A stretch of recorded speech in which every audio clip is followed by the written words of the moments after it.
Dan inilah satu-satunya perang yang di mana para malaikat ikut serta langsung dalam peperangan tersebut. Kata Ibnu Abbas radhiyallahu anhu, "Lam tuqatilil malaikatu fi yaumin siwa badrin minal ayyam."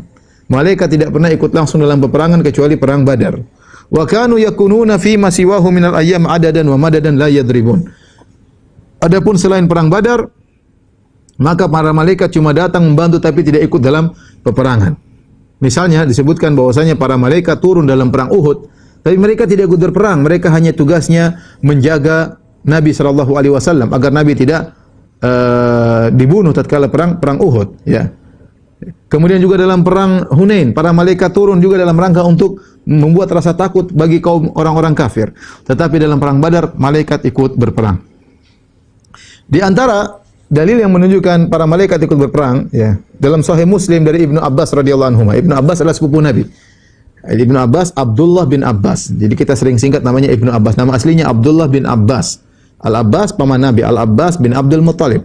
Abdullah bin Al-Abbas bin Abdul Muttalib.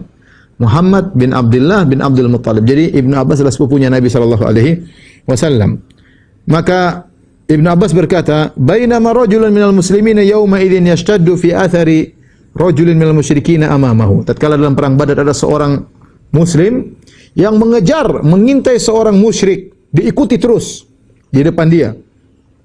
Sami'a darbatan bisauti fawqahu. Tiba-tiba dia mendengar ada pukulan cemeti dari atas kepalanya, dia dengar.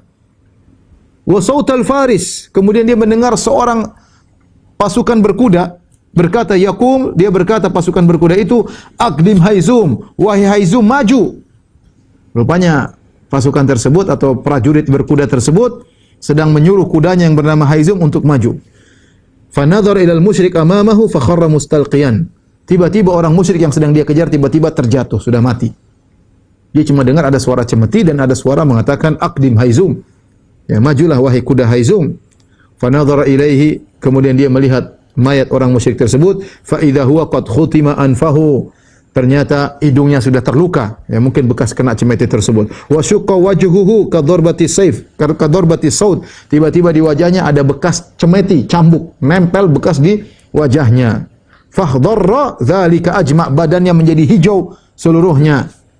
Maka sahabat Al-Ansari ini yang melihat kejadian tersebut, dia pun datang kepada Nabi, kemudian dia cerita kepada Rasulullah SAW tentang kejadian tersebut. Maka dia berkata, Sadaqta dzalika min madadis sama'i tsalitsah. Kau benar, itu adalah pertolongan dari langit yang ketiga. Malaikat tadi yang datang dari langit yang ketiga.